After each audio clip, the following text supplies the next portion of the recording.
أعوذ بالله من الشيطان الرجيم بسم الله الرحمن الرحيم ربنا لا تزغ قلوبنا بعد إذ هديتنا وهب لنا من لدنك رحمة إنك أنت الوهاب ربنا إنك جامع الناس ليوم لا ريب فيه إن الله لا يخلف الميعاد وبعد فالسلام عليكم ورحمة الله تعالى وبركاته. الحمد لله والصلاة والسلام على رسول الله وعلى آله وصحبه ومن والاه.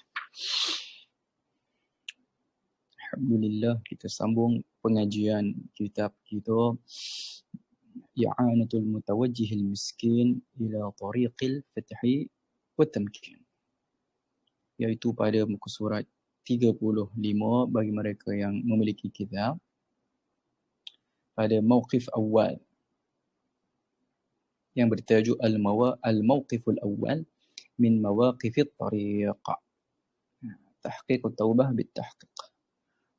Pada minggu yang lalu, yang sebelum ini, kita telah pun masuk kepada pembahagian ini, iaitu berkaitan dengan bagaimanakah cara permulaan untuk seseorang berjalan menuju kepada Allah. Di mana setelah pengarang menyebutkan berkaitan dengan bentuk-bentuk hati yang terkesan dengan maksiat ataupun terkesan dengan hawa nafsu, hati yang dicemari dan dinodai dengan hawa nafsu. Dan pengarang juga ada menyebutkan bagaimanakah cara untuk bertaubat, iaitu bentuk-bentuk taubat dan bentuk-bentuk maksiat. Dan setelah daripada itu, pengarang ada mendatangkan 3 pembahagian besar dalam menjadikan kita ini orang yang benar-benar sempurna, orang yang benar-benar teguh dalam perjalanan, dalam suluk kita menuju kepada Allah. Jadi, isi kandungan daripada kitab ini, ia sangat-sangat menepati dengan tajuk bagi kitab ini. Tajuk bagi kitab ini ialah I'anah al-Mutawajjih al-Miskin. I'anah ini ialah membantu, menolong. Al-Mutawajjih al-Miskin ialah orang yang sedang menuju, yang memerlukan, yang berhajat ila tariqi al-fathi wa tamkin, kepada jalan, kepada kaedah, kepada kaifiyat al-fatah wa tamkin, iaitu kepada jalan, cara, kaedah, kaifiyat untuk mengetahui cara-cara yang benar wa tamkin, dan untuk teguh dalam perjalanan menuju kepada Allah. Jadi pengarang mendatangkan perbahasan yang sangat-sangat tuntas dan terperinci mengenai bagaimanakah kaedahnya. Kerana kita perlu tahu bahawasanya pengarang merupakan salah seorang imam daripada imam-imam sufi, imam daripada imam-imam tasawuf. Maka pengarang membicarakan sesuatu yang menjadi cara yang benar dalam perjalanan suluk seseorang, di mana seseorang yang ingin berjaya tidak ingin berjaya untuk sampai kepada Allah, tidak mesti melalui jalan-jalannya. Di antara jalan pertama sekali yang mesti dilalui oleh setiap daripada umat Islam dan juga setiap daripada mereka-mereka yang ingin sampai kepada Allah, iaitu ialah dengan cara menyempurnakan maqam taubat. Justru pengarang menyatakan tahqiq taubah bitahqiq, meneguhkan taubat itu dengan keteguhan. Jadi macam mana nak meneguhkan taubat? Kita, satu orang yang insya-Allah senantiasa beristighfar kepada Allah pada setiap hari. Senantiasa berusaha untuk bertaubat kepada Allah pada setiap hari. Akan tetapi, apakah kaifiyat yang benar dalam kita menjadikan taubat kita itu adalah suatu taubat yang benar-benar teguh, di mana ia mesti dijalani dengan cara yang benar. Maka perjalanan yang benar itu tidak akan mungkin digapai melainkan kita mengetahui kaifiatnya. Seseorang tidak mungkin akan sampai kepada sesuatu destinasi tanpa dia mengetahui panduan untuk berjalan menuju ke destinasi yang ditujui. Maka begitu kita. Jika kita ingin menyempurnakan taubat kita, kita ingin berhijrah, kita ingin menjadikan diri kita tergolong dari kalangan hamba-hamba Allah yang telah berjaya menyempurnakan taubatnya, maka tidak kita mesti melalui kaedah-kaedah yang benar. Maka salah satu bentuk ataupun salah sebuah kitab yang menjadi panduan kepada mereka yang ingin menyempurnakan agamanya walaupun tidak tergolong dari kalangan para ulama adalah dengan cara mengikuti panduan dan nasihat daripada Imam Ahmad Zarruq Al-Fasi. Jika kita melihat pada zaman ini, tasawuf yang suci, yang bening daripada sebarang bentuk dakwaan-dakwaan palsu, tasawuf yang suci dan bersih daripada sebarang bentuk penyelewengan ialah tasawuf yang dibentangkan oleh Imam Ahmad Zarruq Al-Fasi melalui kitab-kitabnya. Yang mana beliau merupakan salah seorang imam yang besar dalam tariqah Asy-Syadziliyah. Dan beliau banyak mengambil istifadah, mengambil faedah, mengambil manfaat daripada ilmu menerusi kitab-kitab Imam Ibnu Athaillah As-Sakandari. Yang mana Imam Ibnu Athaillah As-Sakandari satu orang imam sufi, imam dalam ilmu tasawuf yang masyhur, yang ma'ruf dari kalangan ulama syariat dan ulama hakikat. Yang mana Imam Ibnu Athaillah sudah menjadi seseorang yang telah pun dikenali. Bahkan terdiri dari kalangan murid-muridnya yang merupakan ulama syariat dan ulama hakikat. Maka tidak ada syak dan keraguan pada setiap panduan, pada setiap kaifiyat yang disebutkan oleh mereka yang mengikuti perjalanan Al-Imam Ibnu Athaillah As-Sakandari. Antara mereka yang paling terkehadapan ialah Al-Imam Syekh Zarruq Al-Fasi. Justru kita dalam memahami ataupun dalam usaha untuk menjadikan keinginan kita dalam tasawuf, keinginan dan kecenderungan kita dalam suluk tidak kita mesti memperbaharui cara fikir kita, memperbaharui dan meluruskan bentuk fikir kita, di mana perjalanan sufi itu tidak lari daripada kaifiyat dan panduan yang digariskan oleh para imam sufi. Tidak boleh kita menjadikan mereka-mereka yang mendakwa sebagai sufi itu sebagai sandaran tanpa mereka menjadikan para imam sufi sebagai sandaran mereka. Dan itu akan menyebabkan seseorang yang tersesat daripada jalan kebenaran tetapi dia menyangka dia telah berada dalam keadaan yang paling benar. Maka kita melihat apa yang disebutkan oleh Syekh Ahmad Zarruq Al-Fasi ini adalah beliau menyatakan yang pertama sekali, kaedah pertama sekali yang mesti kita luruskan dalam perjalanan kita menuju kepada Allah, iaitu apa? Tahqiq taubah bitahqiq. Iaitu dengan mengukuhkan, meneguhkan taubat kita dengan keteguhan. Apa makna dengan keteguhan? Kita tak akan mampu memahami kalimah ini, kita tidak akan mampu memahami tajuk ini, melainkan kita memahami dengan sempurna dan dengan baik daripada awal topik kecil ini kepada sehinggalah ke akhir.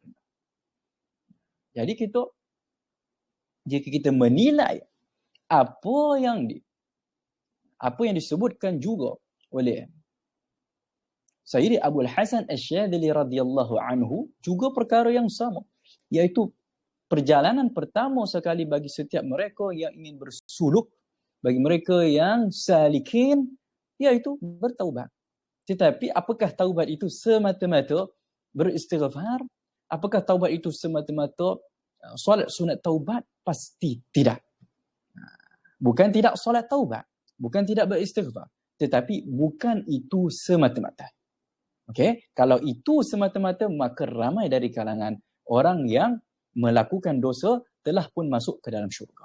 Tetapi apa yang kita lihat, ramai dari kalangan mereka yang menyangka mereka telah melakukan kebaikan, tetapi pada hakikatnya mereka masih lagi melakukan dosa-dosa besar yang tidak mereka sedari. Sebabnya apa? Puncanya apa? Tidak lain dan tidak bukan, mereka tidak berjalan di atas jalan-jalan mereka yang telah pun berjaya. Okey, jadi kaedah pertama sekali untuk berjaya dalam perjalanan menuju kepada Allah, yang mana ia menatijahkan keselamatan di dunia dan di hari akhirat, adalah dengan mengikuti perjalanan para imam kita, dengan mengikuti perjalanan para kekasih Allah. Di mana Imam Ibnu Athaillah Sakandari menyatakan min alamatin nujhi fil nihayat, di antara tanda-tanda ataupun di antara bukti-bukti kejayaan seseorang pada pengakhiran, pada penghujung nanti, ialah dengan apa? Ialah dengan ar-ruju' ila Allah fil bidayat, iaitu kembali kepada Allah pada permulaan. Makna kembali pada Allah pada permulaan iaitu dengan bertaubat. Dan taubat itu tidak akan sempurna melainkan melalui kaifiyat yang telah disusun oleh para imam tasawuf, para imam kita, para imam Islam kita, bagi mereka yang telah pun berjaya dalam kehidupan mereka. Okey, justru kita melihat pada muka surat 35 ini adalah suatu permulaan yang sangat indah, pada permulaan yang sangat cantik yang disusun oleh pengarang, di mana kita, walaupun kitab ini agak tebal, tetapi kita memohon kepada Allah agar Allah mengurniakan istiqamah kepada kita dan mengurniakan futuh, kefahaman kepada kita semua, agar kita mampu istiqamah membaca kitab ini dan memahaminya lalu mengamalkannya. Okey, kerana ia kita akan dapat mengetahui kadar kitab ini setelah kita membacanya sehingga selesai. Okey, jadi kita lihat apa yang disebutkan oleh pengarang, yang kita dah sebutkan pada 4 atau 5 minggu yang lalu, di mana kita banyak perkara-perkara yang menjadikan kita tertangguh dalam pengajian kita. Ala kulli halin, kita bukan menyesal, tetapi kita beristighfar kepada Allah di atas kelemahan kita dalam istiqamah ketika membaca kitab ini. Tetapi tak apalah, mudah-mudahan Allah memperbaiki niat kita dan Allah memperbaiki semangat kita, azam kita untuk kembali istiqamah dalam setiap pengajian kita, insya-Allah. Jadi kita lihat daripada awal, walaupun kita dah baca, tapi kita lihat daripada awal supaya kita ingat, kita recall kembali apa yang kita dah belajar pada 4 atau 5 minggu yang lalu. 5 minggu yang lalu, bukan 4. Terakhir pengajian kitab ini pada 15 hari bulan Mac, 15 Mac 2023.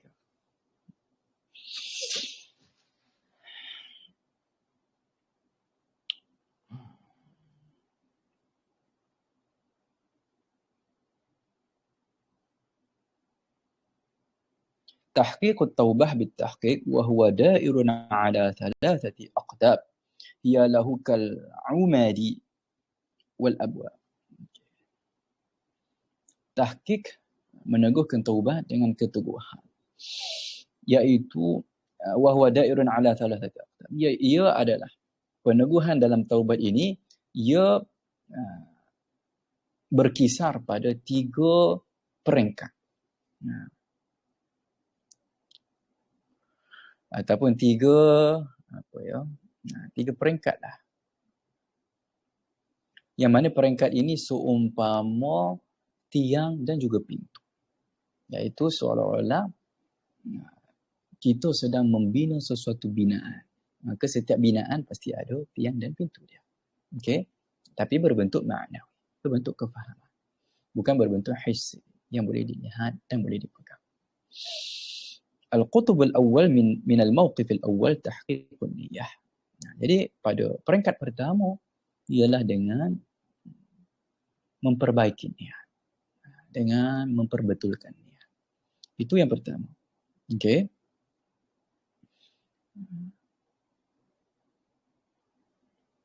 Yang mana niat itu, apa yang dimaknakan dengan niat di sini ialah secara ringkas, kita dah bahaskan pada sebelum ini, secara ringkas ialah kita memasakkan azam, memasakkan semangat dalam kita kembali kepada Allah. Dalam kita bertaubat kepada Allah, maka kita meneguhkan azam kita untuk bertaubat. Okey. Kemudian kita lihat pada tajuk yang seterusnya, wa dawa'i tsabat fi hadzal azmi thalatha asya. Dan seruan kepada keteguhan.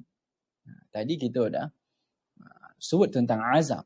Sekarang seruan, tajuk kecil di bawahnya ialah seruan untuk kita menguatkan keazaman kita. Tadi niat untuk menguatkan azam. Sekarang macam mana nak kaedah, macam mana nak kuatkan azam tersebut? Okey, kalau ada yang terfaham, mudah cara untuk kita faham ialah mula-mula sekali kita nak bertaubat, kita kena perbaiki niat. Perbaiki niat dengan apa? Dengan berazam. Ya Allah, aku tidak akan kembali lagi ke dalam dosa yang lampau, ke dalam kisah silam aku. Okey. Kemudian setelah kita berazam yang demikian, pengarang mendatangkan pula seruan ataupun kaifiat untuk membina keazaman tersebut, ataupun untuk mengukuhkan keazaman yang kita dah berazam pada peringkat awal tadi.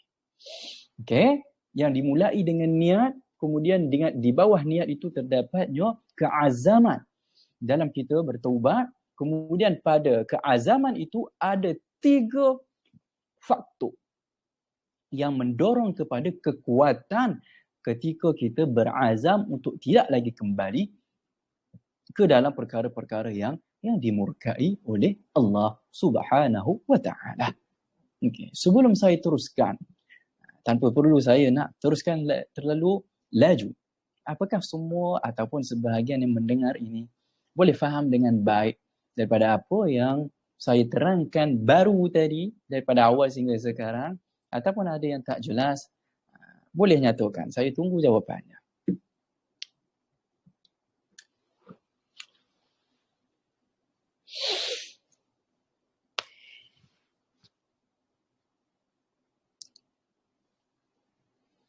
Jelas ataupun tidak daripada apa yang saya terangkan tadi, ataupun tak faham, ataupun ada perkara-perkara yang mungkin kurang jelas, perkara-perkara yang mungkin terlepas daripada apa yang saya sebutkan. Kerana saya dah cuba dah untuk tidak cakap terlalu laju dan tidak pula terlalu lambat. Okey.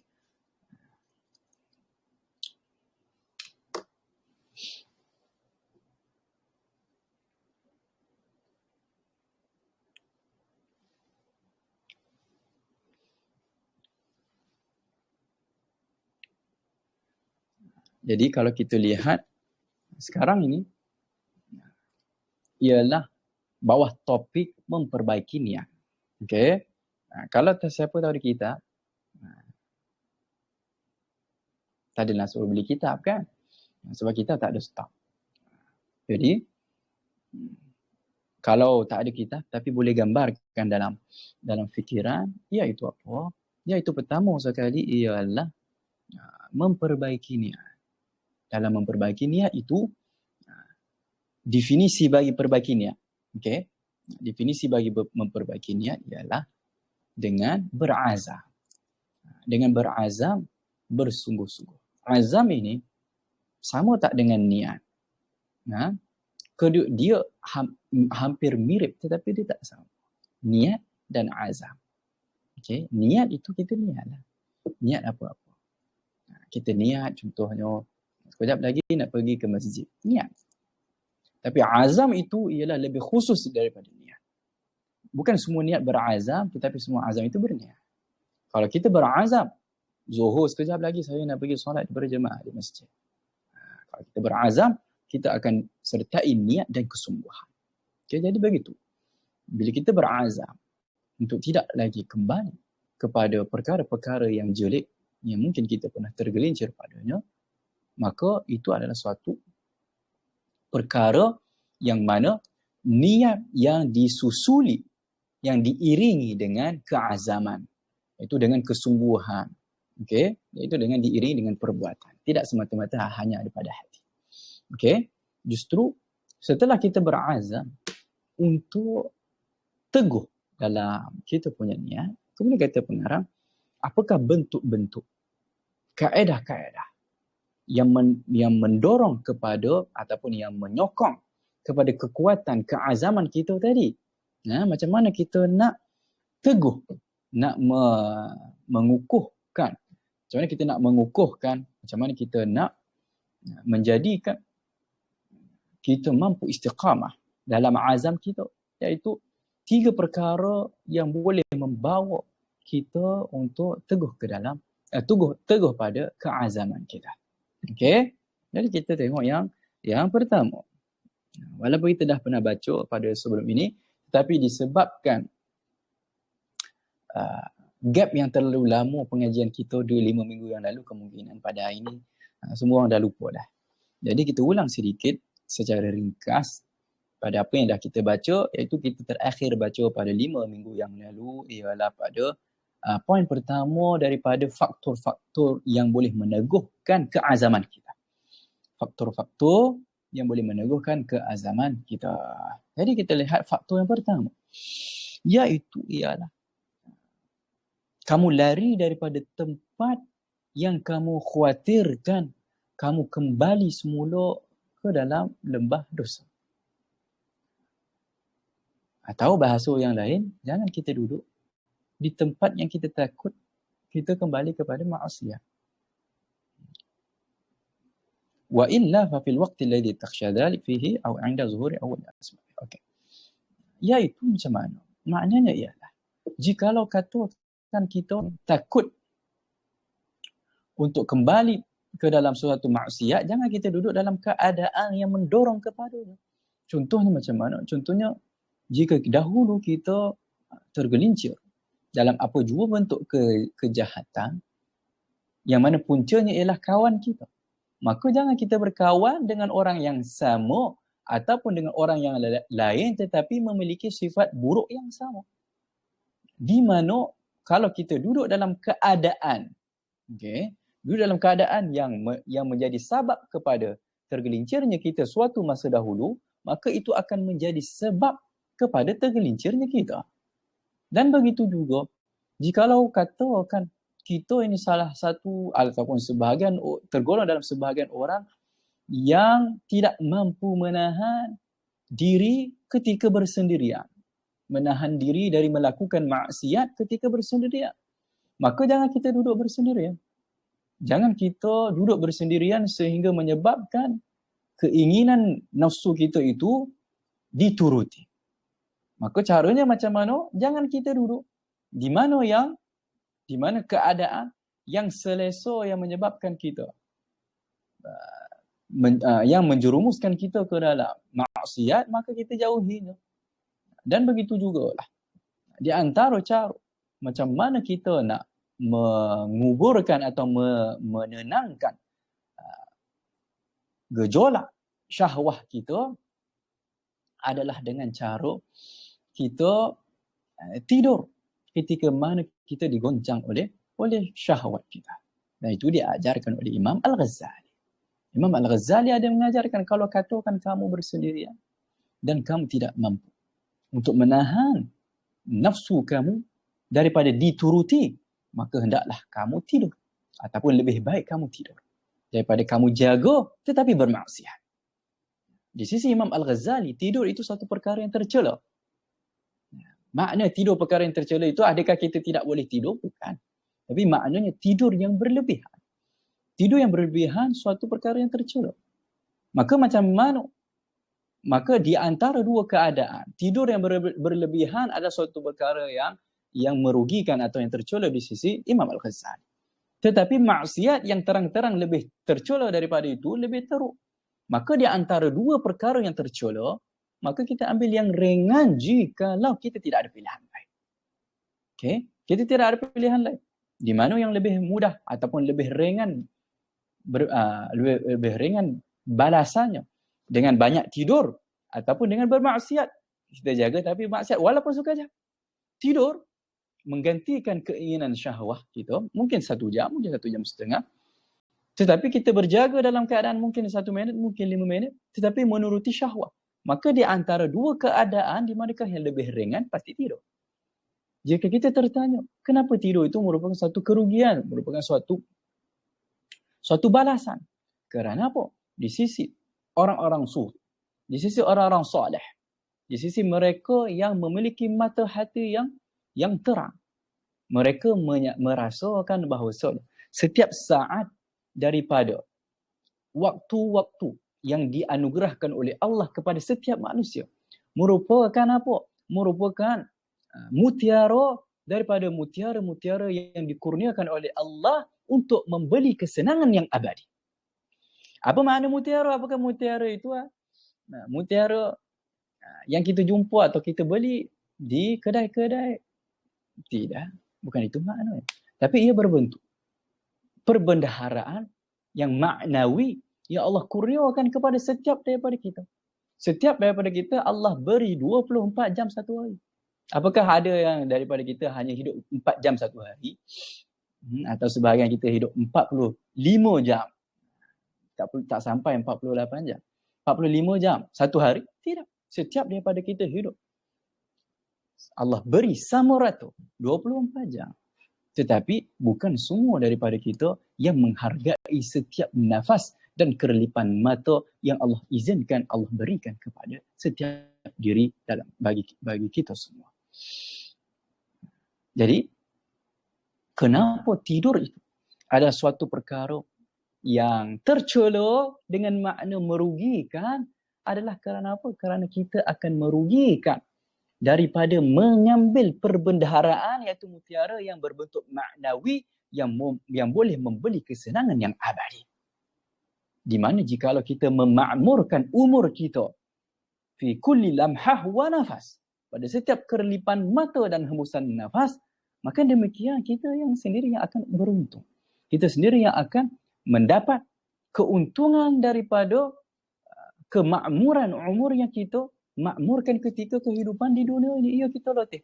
Ia kita penat. Kerana apa? Kerana kita menahan syahwah kita. Kita penat kerana kita berjaga malam. Kita penat kerana apa? Kerana kita mengekang setiap sesuatu yang digemari oleh syahwah. Syahwah suka tidur lama, maka kita kekang mata daripada tidur lama. Syahwah suka makan banyak, maka kita kekang daripada makan dengan banyak. Syahwah suka banyak bercakap perkara-perkara yang tidak ada faedah, maka kita kekang lisan kita daripada berbicara sesuatu yang tidak ada faedah. Okey? Maka perkara itu mudah ataupun susah? Jawapannya susah. Tetapi apakah kesusahan itu terbayar dengan kesenangan yang abadi? Jawapannya iya. Jawapannya iya. Allah tidak akan pernah mensia-siakan orang-orang mukmin yang berusaha memakmurkan umurnya untuk membina hari akhiratnya, membina kehidupan akhiratnya. Okey?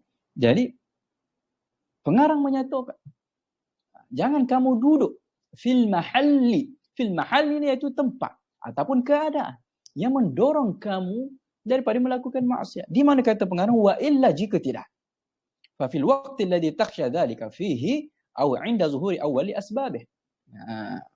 Jika tidak, kamu dikhawatiri kamu akan tergelincir padanya, kamu akan terjatuh padanya, ataupun kamu akan terjerumus apabila adanya sebab ataupun permulaan kepada sebab kamu tergelincir pada maksiat tersebut. Okey. Contoh mudah yang boleh kita dapati seperti apa? Seperti orang yang mengumpat, mudah sekali. Kenapa mudah sekali? Kerana mengumpat salah satu daripada bentuk maksiat yang ia telah pun tersebar seumpama tersebarnya apa? Tersebarnya angin di seluruh tempat. Jadi hampir-hampir seluruh tempat di dalam rumah atau di luar rumah semuanya tidak terlepas daripada wabak mengumpat. Apa sebabnya? Kerana setiap daripada rumah kita ada internet. Dan internet itu, media sosial itu mendatangkan kepada kita pelbagai bentuk-bentuk perkara wabak yang boleh merosakkan hati kita. Okey? Jika kita menyatakan saya tak mengumpat, ya kamu tak mengumpat. Tetapi orang-orang yang menulis perkara-perkara buruk dalam media sosial itu, ya sedikit sebanyak jika kamu sering dan gemar membacanya, kamu akan lama kelamaan menjadi selesa dengan pembacaan perkara-perkara yang buruk ataupun perkara-perkara yang tidak ada kaitan dengan agama kamu. Okey. Jadi jika kita lihat untuk mengelakkan diri kita daripada terjerumus ke dalam apa jua bentuk maksiat, maka kita kena lari daripada tempat ataupun keadaan yang boleh menyebabkan kita tergelincir padanya.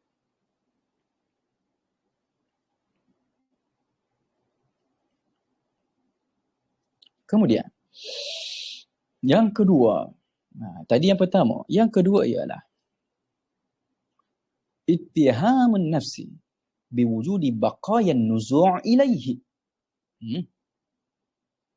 hatta takuna ala hadarin minhu alladhi wa illa waqa'ta fihi qabla asy'ur bisababih aw waqtih. Iaitu pengarang menyatakan faktor yang kedua yang boleh mengukuhkan keazaman kamu. Faktor pertama tadi apa? Iaitu jangan duduk tempat atau keadaan yang boleh membawa kita kepada maksiat. Yang kedua ialah kamu mencela diri kamu sendiri. Jangan cela orang, tapi cela diri sendiri. Terhadap apa? Terhadap terdapatnya saki-baki yang ada pada diri kamu mengenai perkara yang bercanggah dengan apa yang diredai oleh Allah. Okey? Maknanya apa? Maknanya seperti apa? Iaitu seperti kita mencela diri kita di mana pada hari ini Allah telah beri kita izin hidup selama 30 tahun. Allah telah beri kita izin hidup selama 35 tahun. Bahkan sebahagian kita dah hidup pun 45 tahun. Dan sebahagian lain 55 tahun. Dan mungkin ada 60 tahun mungkin. Okay? Ataupun hampir 60 tahun.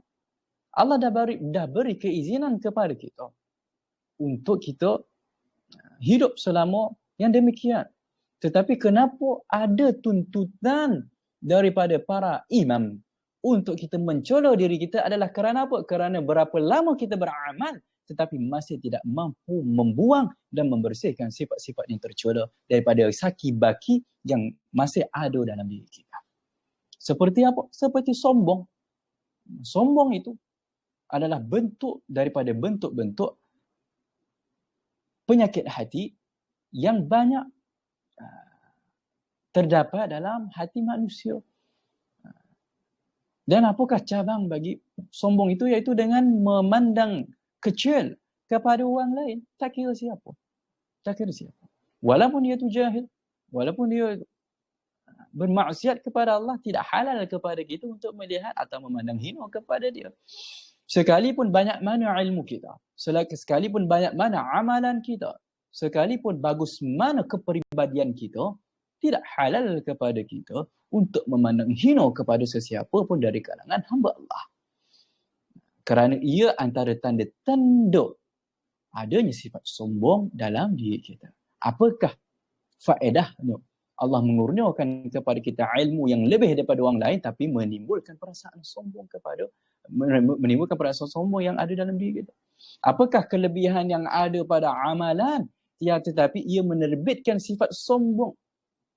Apakah ada faedah, manfaat kepada mereka yang mempunyai kepribadian yang baik dari sudut akhlak, tetapi dalam hatinya memiliki sifat sombong? Macam mana tu? Iaitu dengan cara apa? Dengan walaupun peribadi dia baik pada zahirnya, tapi hatinya merasakan aku lebih baik daripada dia. Aku lebih baik daripada si fulan. Aku lebih baik daripada si fulan. Sedangkan sifat itu merupakan sifat daripada sifat iblis, sifat syaitan, di mana mereka adalah makhluk yang tercela, yang mana mereka memiliki satu sifat yang pertama sekali sombong. Sombong yang menjerumuskan mereka kepada satu sifat yang cabang kepada dia, iaitu apa? Iaitu ana khairum minhu. Aku lebih baik daripada dia. Okey. Jadi daripada apa yang disebutkan oleh pengarang ini ialah dengan kita mencela diri kita. Supaya apa? Kata pengarang, supaya kita berhati-hati hatta takuna ala hadar minhu. Supaya kamu berhati-hati atau menjauhkan diri daripada terjerumus padanya. Iaitu daripada terjerumus ke dalam perkara yang diinginkan oleh nafsu. Apa yang diinginkan oleh nafsu? Iaitu memuji diri sendiri. Ataupun merasa diri lebih baik daripada orang. Membersihkan diri. Okey? Wa illa waqa'ta fihi qabla syu'ur bisababi aw waqti. Jika kamu tak mencela diri kamu akan apa kata pengarang? Kamu akan terjerumus ke dalam maksiat yang maknawi yang kamu tak sedar. Sama ada sebelum dia terjadi ataupun pada ketika dia terjadi. Okey? Oleh demikian, nasihat ini ada disebutkan oleh Imam Ibnu Athaillah Sakandari, beliau menyatakan min alamati mautil qalbi. Di antara tanda-tanda matinya hati seseorang ialah apa? Adamul huzni ala ma fatakah. Iaitu kamu tidak mencela diri kamu ketika mana kamu terluput daripada melakukan perkara-perkara yang baik. Adamul huzni ala ma fataka minal muwafaqat. Kamu tidak merasa sedih, minta maaf. Bukan cela. Kamu tidak merasa sedih. Di antara tanda-tanda matinya hati seseorang ialah dengan tidak merasa sedih di atas keterluputan dia ketika melakukan ketaatan. Okey. Kemudian yang kedua apa? Kemudian yang kedua iaitu watarkun nadam. Dan meninggalkan daripada mencela diri ala ma fa'altahu min wujudiz zalat. Iaitu kamu tidak mencela diri ketika mana terbitnya perkara-perkara yang tercela yang ada dalam diri kamu. Pertama kata Syekh Ibnu Athaillah pada sudut ringkasan dia, antara tanda-tanda matinya hati seseorang ialah tidak bersedih hati ketika terluput melakukan ketaatan. Dan yang kedua, tidak mencela diri ketika tergelincir dalam maksiat. Maka tujuan pengarang kita Syekh Ahmad Zarruq Al-Fasi mengajarkan kepada kita untuk mengukuhkan keazaman kita bertaubat ialah dengan menghidupkan kembali hati kita yang telah pun mati, menyegarkan semula hati kita yang telah pun lemah, hilang semangat ketika mana kita ini pada awalnya bersemangat tapi pada pertengahannya hilang segala momentum untuk istiqamah, untuk berhijrah dan lain-lain. Maka cara untuk terus bersemangat, untuk terus mempunyai keazaman yang kukuh dalam perjalanan untuk memulakan taubat kita, yang pertama, jangan kita duduk di tempat atau dia dalam keadaan yang boleh menyebabkan kita jatuh ke dalam maksiat. Yang kedua ialah dengan cara kita mencela diri kita. Kerana apabila seseorang mencela dirinya itu, ia akan menerbitkan perasaan-perasaan insaf. Dia akan menerbitkan perasaan-perasaan hina diri yang menguburkan Sifat-sifat sombong antaranya ialah dengan menguburkan sifat merasa diri kita lebih baik, dengan menguburkan sifat-sifat memandang diri kita mulia, iaitu ujub, memandang diri kita mempunyai suatu kelebihan yang tidak ada pada orang lain dan lain-lain perkara. Okey, maka yang ketiga, apakah faktor-faktor yang boleh menguatkan keazaman kita dalam bertaubat, iaitu kita sambung pada minggu hadapan insya-Allah jika diizinkan oleh Allah. Hadza wallahu a'lam. Sallallahu ala sayyidina Muhammad wa ala alihi wa sahbihi wa baraka wasallam. Walhamdulillahi rabbil alamin. Wassalamu alaikum warahmatullahi taala wabarakatuh.